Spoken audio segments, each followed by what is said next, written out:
thank you very much, everyone, for being here, and especially a big thanks to our co-founders of ASG. My heart is just filled with so much gratitude for the commitment that we found in our excellencies. And so this is a favorite part of today's program because the students have so much to ask our excellencies.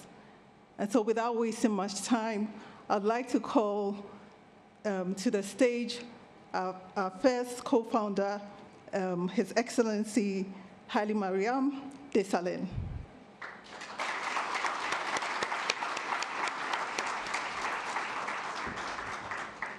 It also gives me so much pride and joy to also call to the stage our co-founder, the President, His Excellency Paul Kagame.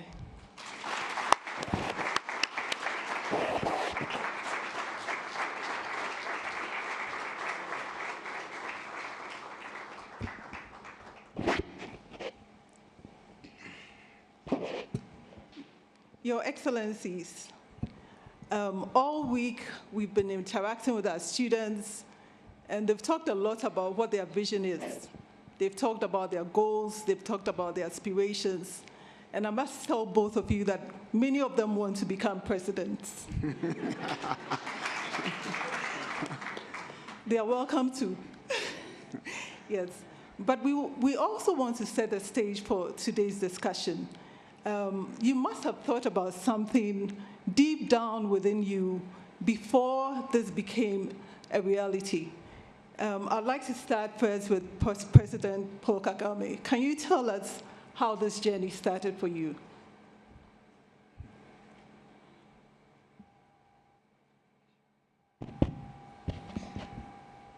Well, the journey started with trying to understand who we are, where we come from, what opportunities do we have, what challenges do we have, and what do we do about, as a continent, being able to move forward and be where we need to be. And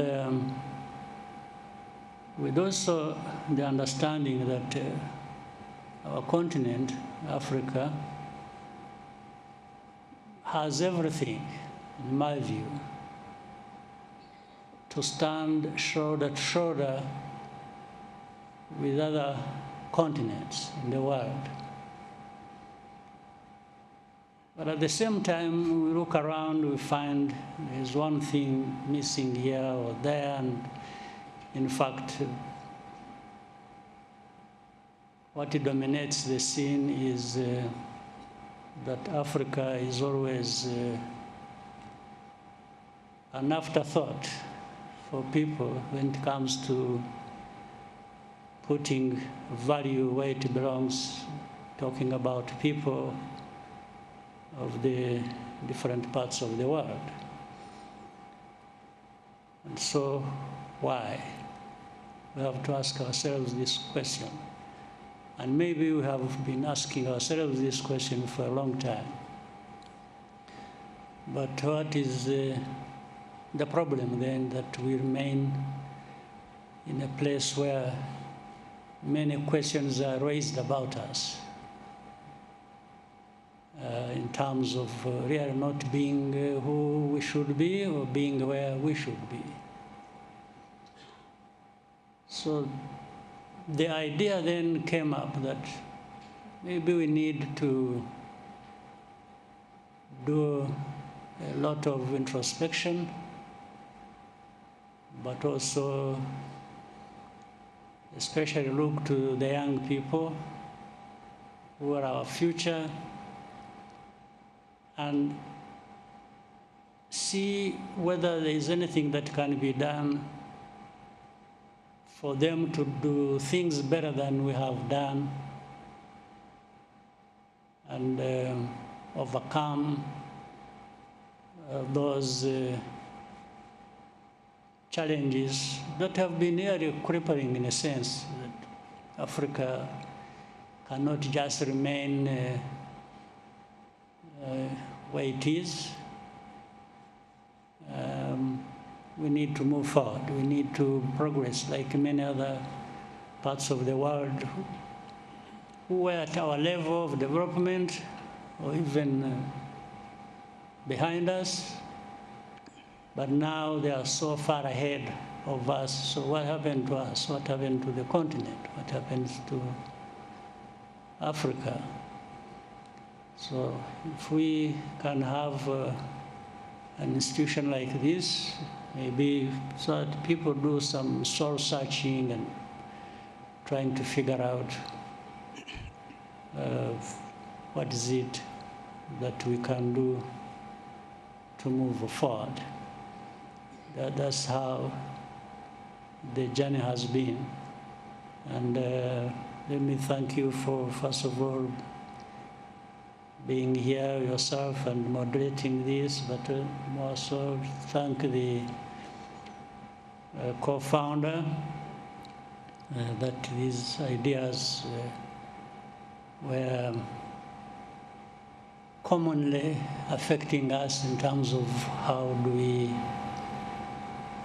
do what needs to be done and move forward and stop just talking. And maybe some of the young people we are going to have develop here will find a way of doing things better than we have done. And even if it is out of 10, if you get 5 going the right way and 5 struggling, you still have the 5. So we go with that. So thank you. Thank you very much, Your Excellency. Prime Minister, Your Excellency Hailemariam Desalegn, you also had some thoughts on this journey. Can you share those with us? Yeah. First of all, let me begin by thanking His Excellency President Kagame. I did have my role models to become a leader. One of them is President Kagame, but also close to me was my predecessor, Prime Minister Mellas. Both of them, my story would give a very good insight to young leaders here. When they were at the helm of leading both of them in their countries, I was Deputy Prime Minister and Foreign Minister, and I was following what they are doing. There has been a deep analytical discussion between the two. As a Foreign Minister and Deputy Prime Minister, I was sitting sometimes with them when President Kagame comes to Addis and they discuss about Africa and how we can, transform our continent. That was a big discussion. And they were the ones who were able to bring about, the idea of NEPAD, New Partnership for African Development, because of that analytical discussions that was taking place. I think I know that, and of course, President Kagame also looking for somebody who can take over this, because both of them were in office. And it is very difficult for them to move forward these kind of ideas to action. So when we met and discussed about the past discussions that has been long overdue, I think that has come to the point that we should start this now. And that's where we started. The inspiration came, as the President said, some of the countries, especially the ASEAN countries and the Asian tigers, everybody knows. Singapore, South Korea, even China now, moved in a generation time from rags to riches. But we Africans and African nations, which were better off them in certain period of time before one generation, will still remain, in most cases, in the poverty shackle. And I think the whole idea of this discussion is, it is the mindset which matters. It is the attitude which matters. And it is the leadership which matters. And we do have that leadership deficit and the problem of governance. And our children and our young people should not continue as we were doing. And we should start. Of course, this journey is not just a very short period of journey. We agreed that it's a generational journey, but until we make this critical mass of leaders in our continent, we have to pursue and continue. That was how it began, and thanks to the president, that opportunity was given to me to lead this process, getting directions from him, and I think we are here today. So. Thank you. Thank you very much. I have so many more questions to ask, but today is really not about me or any of us. It's about our students, the MPA Pioneer cohort. So at this stage, I'm going to open the floor to our students. His Excellency, if you will permit me. Yes. The ground rules are very simple. Keep your questions very brief. Introduce yourself, and then you can go along with your question. So any hands up from our cohort? Yes, I think I see you. William. Your Excellencies, thank you for gracing us with your presence. My name is Lukudu William from the Republic of South Sudan. My question goes to Your Excellency Kagame. When we hear the term transformative leadership, you are one of the names that would come up to many people's minds. Was there a defining moment or experience that shaped your leadership or philosophy? Murakoze.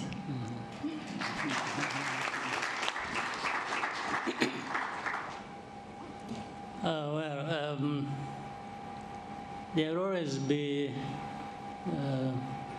those circumstances, moments that impact people's lives. Doesn't matter where or whom it happens. I had my own circumstances and background that I was born in and grew up in, and all these have impact on every individual.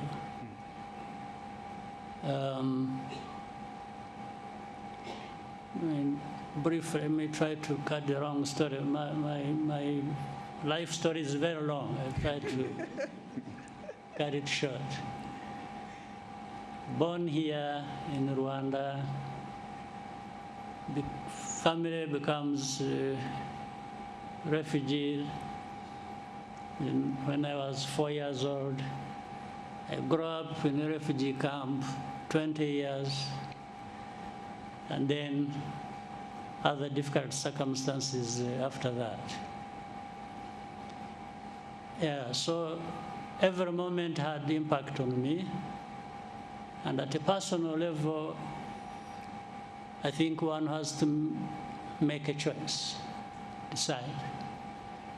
Do I allow difficult circumstances to crush you and you disappear? Or maybe you fight for your chance to live, maybe live as well as you can. So some of the choices I made led me to this point. I cannot count for every day, for every year, but cumulatively I can see that this has been the effect. So it's a learning experience as well. Even in difficult times, don't waste that time. Learn from it. There are lots of lessons in difficult times. there should be lessons in good times too. Meaning, just don't pass the day and the year like that. Take something from it and associate it with a purpose, meaning a purpose of your life. But at the same time, put it in the context of other people's lives, because nobody lives alone without having impact coming from others. And that's how the idea in anybody's mind probably would be formed, to start saying, what do I do? And it increases, the ability increases with the age. Of course, when you're very young, this hasn't formed up yet. So that's really how I was impacted. But I was impacted personally, but the environment, the context, and circumstances I grew up in with others. That's how with other young people like me at the time, as we were growing up, came together and tried to find ways of fighting back on these challenges and finding our way. Even if you are not sure what is going to be the outcome, the effort is worth the while. You need to put in the effort, and then you live 1 year at a time. Yes, definitely. Sometimes you can live 5 at a time if you have a chance. So there are things that depend on people, on individuals. There are things that depend on the context and circumstances people live in. But the person matters, and how you respond to the challenges you meet on an everyday basis. Whether you give up, whether you fight or flee, or it shapes everything.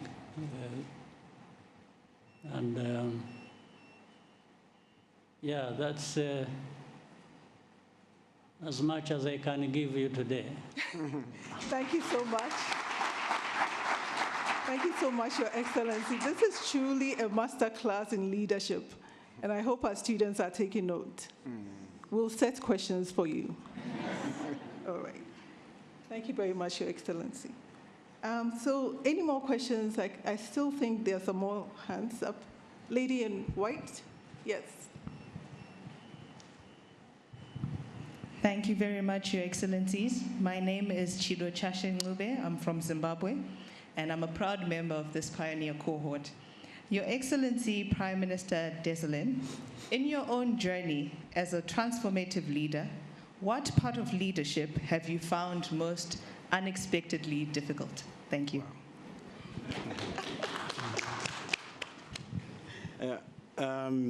Leadership is, is always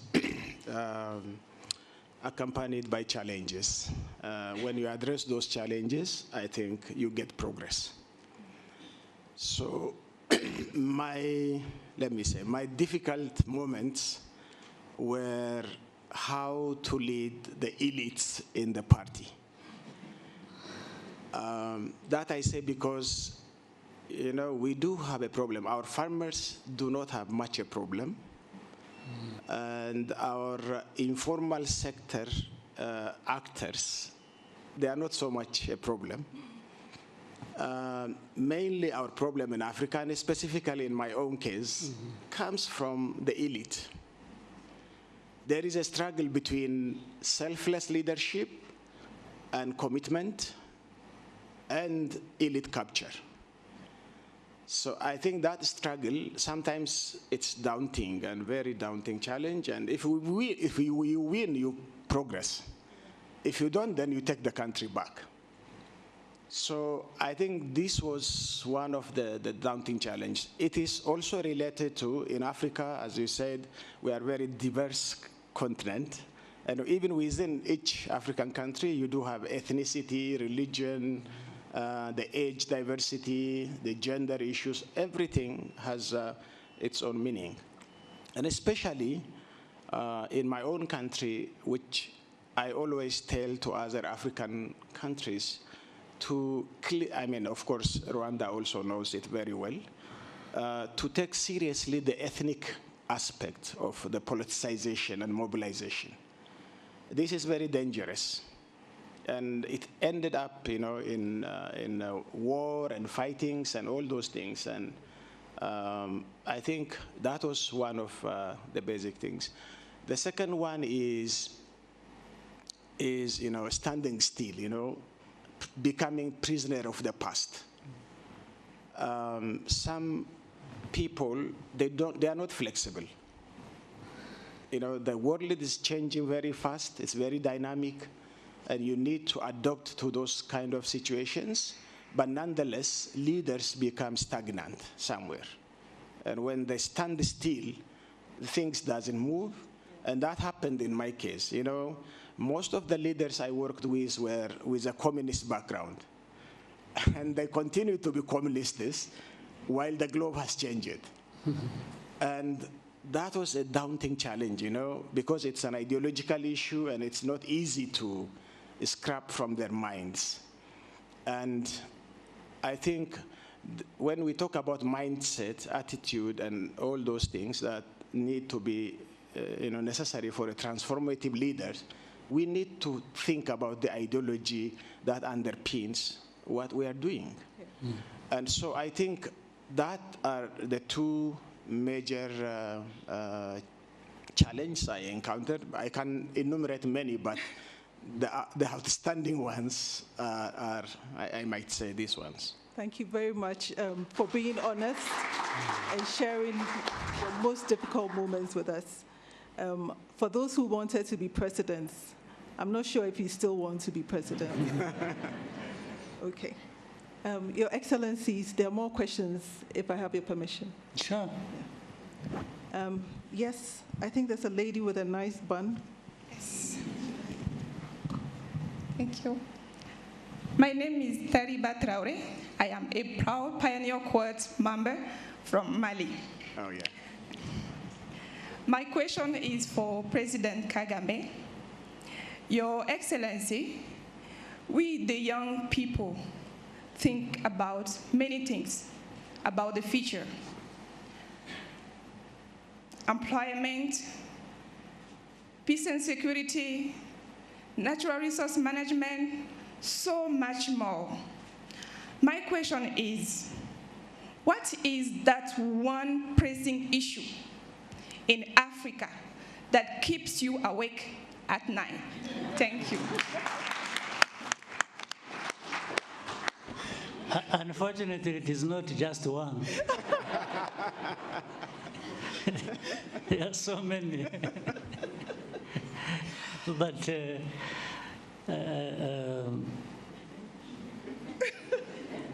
it's difficult. As I said earlier, you keep asking yourself. Now, let me start by saying, as young people growing up, and you said you ask yourselves many questions, and in fact, that's where it starts from. It's good to be asking yourself those questions, but keep also interrogating yourself and saying, if I were the one with the responsibility, if I were president, like you said, some of them want to be president, it's not a bad thing, but you have to be prepared to do the right thing. So then you interrogate yourself and say, if I were the one, how would I go about solving that problem? Don't just complain. Don't just criticize. Go beyond that and in you, have a discussion with yourself and say, well, but if I were the one responsible, in charge, I would do this about this problem. So the most challenging situation for me, as you asked me, is to say, what problems do my people have? What do we have to address? Before you go to the rest of the continent, I start with my own situation. And anyway, some of the situations here are similar to what happens in the rest of the continent. So the whole night I'm asking myself, how do we overcome these, some of them existential challenges? How do we, and it's not just about me also thinking I can be the one to address it. It's also about saying, how do we bring Rwandans to understand that each one of them has something to contribute to addressing Rwanda's problems, their own problems. But of course, the bigger challenge is with me, if I'm their leader, to be saying, yes, for the failures of the rest not thinking about what their responsibility and contribution to this is, for them, they have a right to turn around and blame me for everything. So I'm primarily trying to make sure that we find a way of addressing the challenges we have. Poverty, well, you know, our history of division, and security, and so on and so forth. I can't, an individual, it doesn't matter how good you are, you cannot deliver on them without making everyone else contribute to that and understanding what the problem is and what can be done to address it. So that is my challenge every day. It's thinking, how do we, there are many problems, but how do we get together to make an impact on the outcomes we want to be as good as we want them. It's a general thing. It's not just one particular problem you think about. You think about poverty alone. When there is security here, then there is divisive politics there, then there is dealing with the rest of the world, which is another problem of its own. You see, like in this country, Rwanda, with our history and so on and so forth. Rwanda is a small country. It's 14 million people, very small, geographically heavily, densely populated. But the amount of scrutiny and attention and actually injustice even brought to us by the rest of the world is incredible. So we have to deal with that as well. There are these big challenges of our own we have, then we have another big problem of how the rest of the world, even the big powers, whom you would even think they should have no time to think about us. They should just be ignoring us as, but they really pay attention. And they pay attention for the wrong reasons. Because they want to dictate whether if you're going to walk, you start with your right foot or the left foot. If you're going to have your dinner, what food do you eat? And if we are going to choose leaders, they have their own list of leaders they want to see there. It's something we live with every day. It's a big challenge. So, my friend, the challenges are so many, but you are welcome to think about and aspire to be a president or prime minister, so that I'm not alone or prime minister is not alone in facing these global challenges. Thank you very much. Thank you very much. Honestly, I can't imagine the number of sleepless nights. I'm surprised you're still here. But I really have good sleep when I have time. I've never had problems of my sleep. Yeah. I think it's a blessing in a sense. Great. Thank you so much. I think I'll take one more question, if you will permit me. Any more hands? Okay, I think there's a lady in red. The women are challenging the men today. Thank you very much, Your Excellencies. My name is Kevin Kalulakot, and I'm from Uganda. I have a question for both Excellencies. What do you expect from us, the pioneer cohort?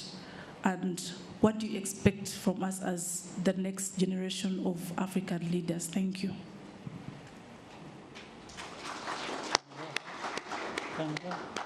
Okay. Thank you, President. Yeah, I think the expectation when you finish this course in African School of Governance, I expect you to be self-aware. I mean, understand your core values and see that you can be a selfless leader.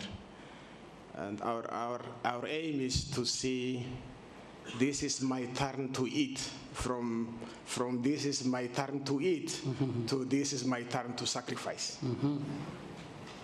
I think this is it. You know, oftentimes when I travel to some African countries, even the population is saying, you know, this is their turn to eat. I think this mindset has to change.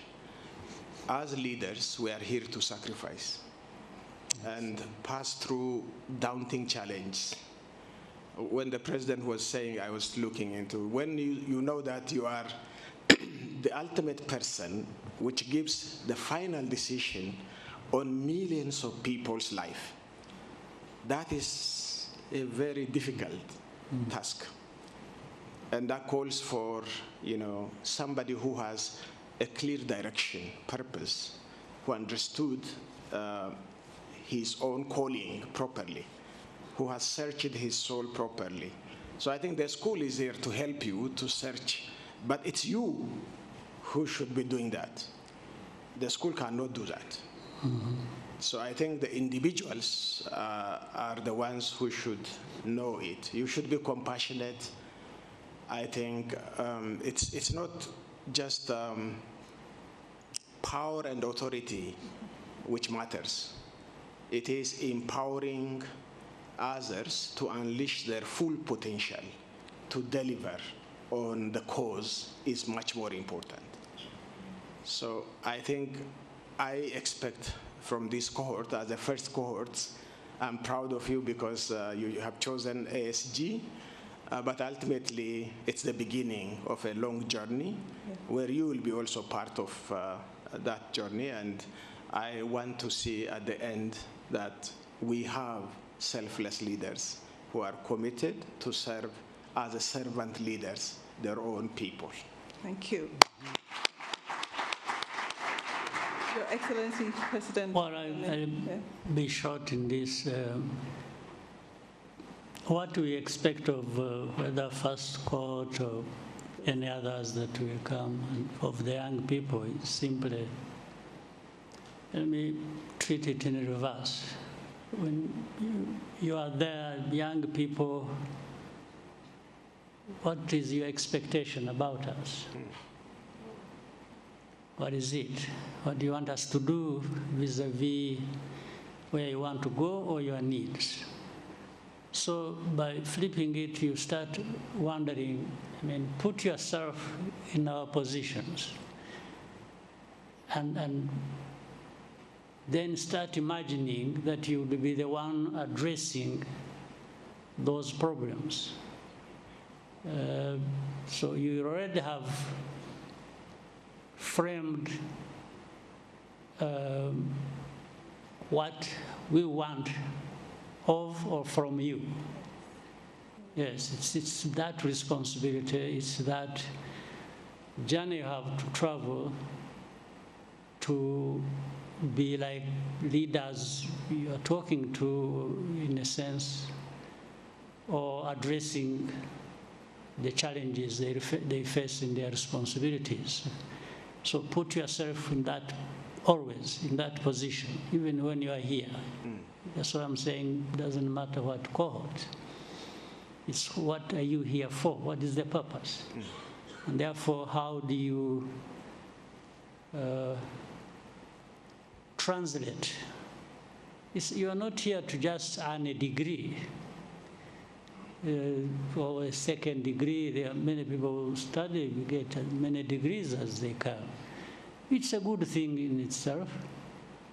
But at the same time, there is a much bigger thing, and even better is if you can use this knowledge you have acquired and then deal exactly with the same problems that and challenges we are talking about of individual countries or the continent or other global challenges. How you immerse yourself in making your contribution and having an impact on the process of dealing with the challenges is what we expect from you and the cohorts of different generations. Okay. Thank you very much. Thank you. The expectations are very high, and I'm very sure that our cohorts and those to come will make us very proud. Thank you. So I think we'll have a final question. Two hands. I'm sorry, I may have to favor a woman again. Lady in green.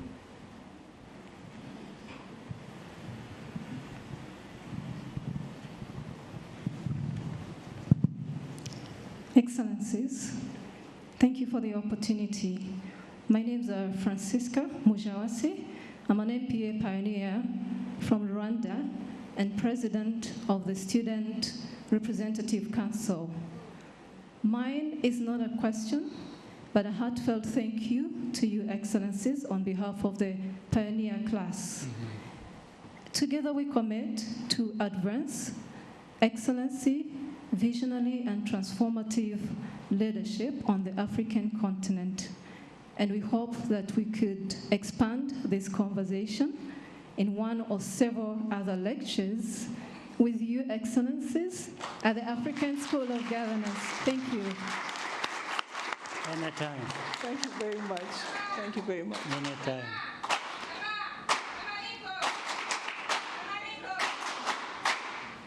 Thank you. Thank you.